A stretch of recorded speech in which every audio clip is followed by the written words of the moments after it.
जी के बेटे राघव की शादी की बात जगह जगह चल रही थी, लेकिन किशोरी लाल जी को कोई लड़की पसंद ही नहीं आती थी। और उसकी एक ही वजह थी, किशोरी लाल जी का लालची होना। उनको लड़की वालों से मोटा दहेज चाहिए था और इसी चक्कर में एक दिन वो एक बहुत पैसे वाले के घर अपने बेटे का रिश्ता लेकर पहुंचे। उस आदमी का नाम था ओम प्रकाश। देखिए किशोरी लाल जी, मेरी एक ही बेटी है और मेरी सारी संपत्ति जायदाद सब कुछ मेरी बेटी नैना का ही है।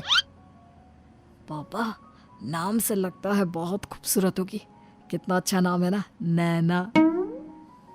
ओ, वैसे बात तो सही है आपकी। अब इतना पैसा है, ज़मीन जायदाद है, इकलौती बेटी, आप भी क्या करेंगे? सब कुछ उसे ही देंगे ना। बिल्कुल ठीक पहचाना आपने। बस बेटी की शादी और सारी जायदाद उसके नाम। पापा, बिना देखे हाँ कर दीजिए ना। इतना अच्छा रिश्ता फिर कहाँ मिलेगा? माला माल हो जाएंगे हम। मैं अपनी बेटी को बुलाता हूँ। अरे नहीं नहीं नहीं नहीं, आपकी बेटी का नाम नैना है, सुनकर ही लगता है बहुत सुंदर होगी। रहने दीजिए अंकल, मैं तो आपकी बेटी के नाम से ही इतना खुश हो गया हूँ कि उसे बिना देखे शादी करने को तैयार हूँ। अब तो मैं उसका चेहरा सीधे शादी के बाद ही देखूंगा। और इस तरह राघव नैना का चेहरा नहीं देखता और उससे शादी कर लेता है। शादी के बाद अपनी सुहाग रात पर जब राघव नैना का घूंघट उठाकर देखता है तो नैना की आंखें बंद थी। कितने खूबसूरत हो तुम नैना, जरा अपनी आंखें खोलकर मेरी तरफ देखो तो सही। नहीं, मुझे शर्म आती है। अरे, मैंने तुम्हें शादी से पहले भी नहीं देखा, और अब अगर तुम आंखें खोलकर मुझे देखोगी भी नहीं तो मुझे अच्छा कैसे लगेगा? इससे पहले कि नैना अपनी आंखें खोलकर राघव की तरफ देखती, अचानक से लाइट चली गई और राघव नैना को पूरी तरह से देख भी नहीं पाया। अगली सुबह नैना राघव के लिए नाश्ता बनाकर लेकर आई। अरे ये क्या, आधा पराठा सीका हुआ है और आधा बिल्कुल कच्चा। ये तुमने क्या किया नैना?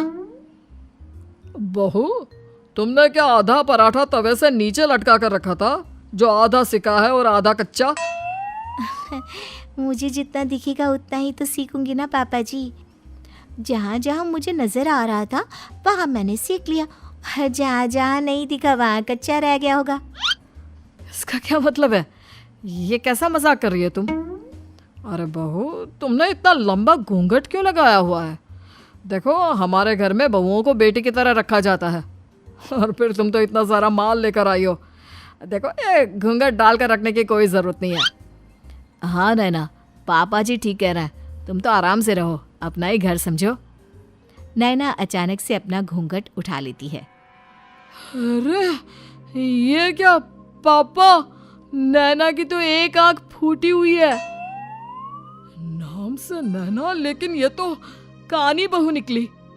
मेरे साथ धोखा हुआ है, धोखा। बिना दिखाए अपनी कानी लड़की मेरे संग ब्याह दी। मुझे कानी बीवी नहीं चाहिए। मुझे अभी ओम प्रकाश जी से बात करनी पड़ेगी। आखिर उन्होंने मेरे साथ ऐसा किया क्यों?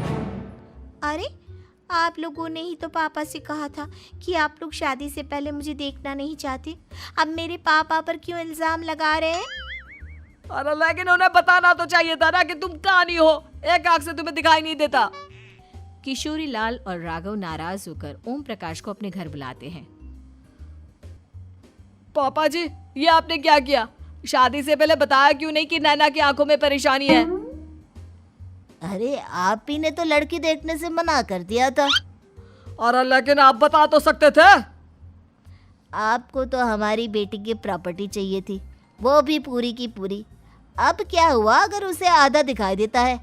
प्रॉपर्टी तो आपको पूरी मिल गई ना। अरे ये क्या बात हुई? मेरी शादी प्रॉपर्टी से नहीं, आपकी बेटी से हुई है। अब ये तो पहले सोचना चाहिए था, तब तो मेरी प्रॉपर्टी देखकर तुम्हारी जुबान लप लपा रही थी। लेकिन मैं कानी लड़की को अपनी बीवी बनाकर नहीं रख सकता। पापा, कुछ करिए ना आप। हाँ, करता हूँ। देखिए ओम प्रकाश जी, आप हमारे साथ ऐसा नहीं कर सकते। और तुम देखो, अगर तुमने मेरी बेटी से शादी तोड़ी ना तो जो भी प्रॉपर्टी मैंने तुम्हें दी है वो तो पूरी की पूरी वापस ले ही लूँगा और आधी प्रॉपर्टी तुम्हारी भी लूँगा। अरे मेरी आधी प्रॉपर्टी भला क्यों लेंगे आप? इसलिए क्योंकि मेरी बेटी को आधा नज़र आता है और उसकी नज़र अभी तक तुम्हारी आधी जायदाद पर ही पड़ी है। अब तुम उसे घर से निकालोगे तो कुछ तो लेकर जाएगी ना। और अगर हम आपकी बेटी को अपने घर की बहू बना कर रखे तो? तो तुम्हारी पूरी प्रॉपर्टी तुम्हारी ही रहेगी और जो मैंने तुम्हें दिया है ना उसमें से बस मैं आधा लेकर जाऊंगा। अरे लेकिन अब आप अपनी दी हुई प्रॉपर्टी में से आधी वापस क्यों लेकर जाएंगे? अगर मैं आपकी बेटी को अपनी पत्नी बनाकर रखने को तैयार हूं तो? इसलिए ताकि भविष्य में अगर तुम मेरी बेटी को धोखा दो तो उसके पास कुछ तो रहे जो पति का हो। वैसे मेरे पास तो बहुत कुछ है लेकिन अपने पति की कोई निशानी तो उसके पास होनी चाहिए ना। अब अगर तुमने मेरी बेटी को कानी कहा तो तुम्हें प्रॉपर्टी भी कानी ही मिलेगी, पूरी नहीं। जमाए राजा। किशोरी लाल और राघव समझ चुके थे कि वो बुरी तरह फंस चुके हैं और अब उनके पास वहां से निकलने का कोई चारा नहीं है।